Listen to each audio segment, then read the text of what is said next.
crotch rockets and we're gonna see what happens. The high banks of these are 30 feet tall. What could go wrong? Yeah, I think he flipped the cone.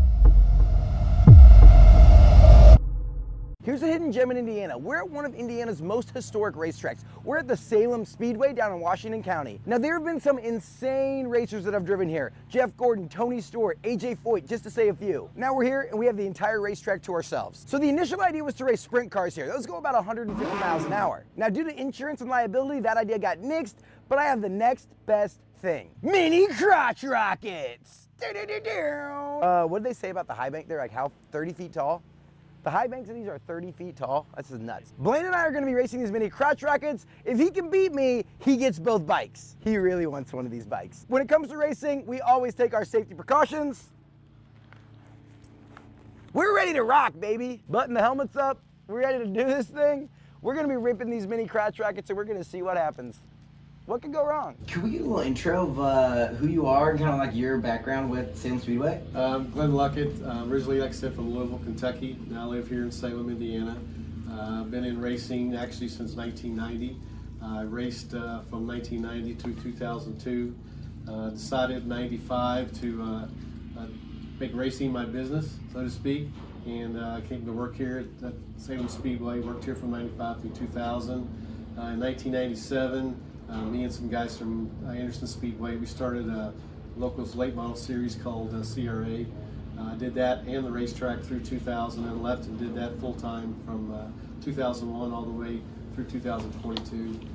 We sold the company. I had to work for the guy for a year, work for him for a year. Just wasn't the same as running your own company. So Nick Bohannon purchased Salem Speedway, called me up and wanted me to be his general manager. My wife really encouraged me to do that. She wanted me to get off the road for 25 years. I've been going every weekend through April through November. So this was a time to be able to spend more time with family and stuff, and came back to kind of where I started. So did that and been here for 2 seasons. It's been interesting. I mean, racing is an interesting business. It's hard to explain all the ins and outs to people unless they're really involved with it. But I tell people I'm very lucky that my hobby became my job. So I really enjoy doing it. Yeah, so cool. So, and you're the general manager here at Salem? Yes. Okay. So, give us a scope of like how many races are you guys hosting a year, and how many different racers come through here? We do 10 races a year. We have a lot of different racers. We have a lot of different series come. We have 6 of our own local divisions that we run. Since we don't race a lot, the guys will come from different racetracks and come race here. We have bigger races. We don't run just like what we call a normal race. All of our events are bigger race for these guys, so we try to draw a lot from the outside racetracks to come. We do 7 races on the big track for them. We do 6 races on the short track for them. We also do a couple figure 8 races. We also have legend cars. We have a division called Scrappers, which basically any 4 or 6 cylinder car, you just take the glass out, you wear a helmet, and you can go race on the short track. So it's kind of like a rolling demolition derby. That's always the last race of the night on the short track because it's too big of a mess to clean up. But we also we bring in like the ARCA Menard series comes here. We got our 110th ARCA race this past season. On a normal race day, we'll have 30 to 40 people here, counting the concession stands and everything else we do. And a lot of that's local people that just come out and help. And kids have grown up around here. It's hard to get people out here all the time, but when they can come out and support, they do. I love that. What's like a common misconception or something that you're just like, I wish everyone knew this about Salem Speedway? I tell you, the biggest battle I think that not only Salem but this short track racing is getting what I call armchair fans out. We've got so many people that watch a NASCAR race or they watch an IndyCar race, but they really don't understand until they come out and smell it, and breathe it, and be a part of it, to see the action.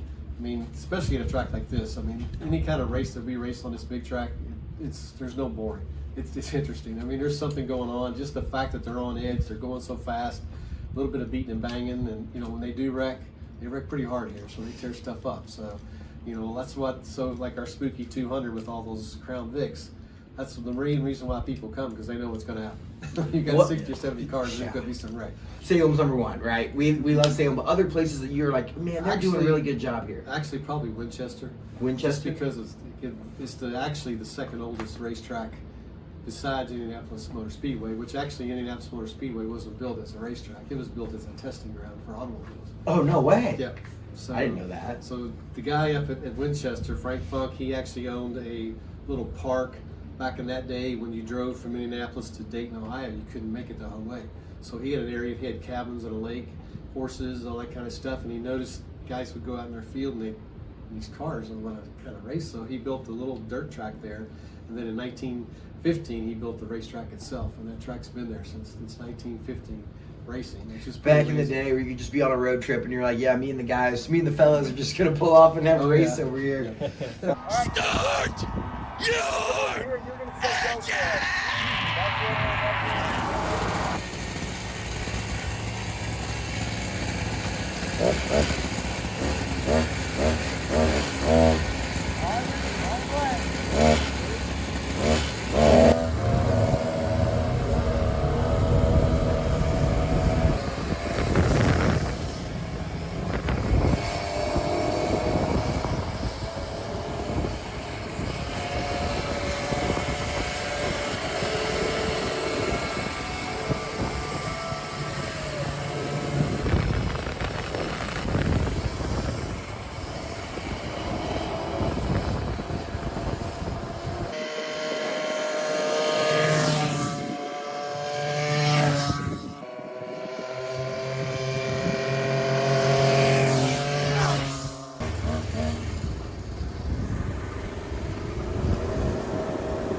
Oh, he's just yeah.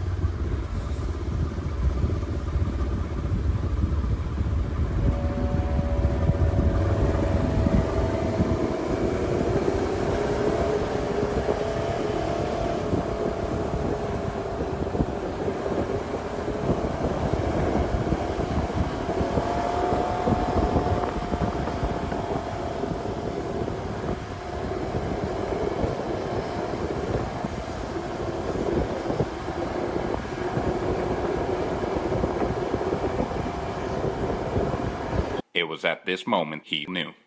He f***ed up. Yeah, I think he clipped the cone. Yeah. Get it? I hope so. I hope so. You better. Did you get the call? Yeah. We're good to go.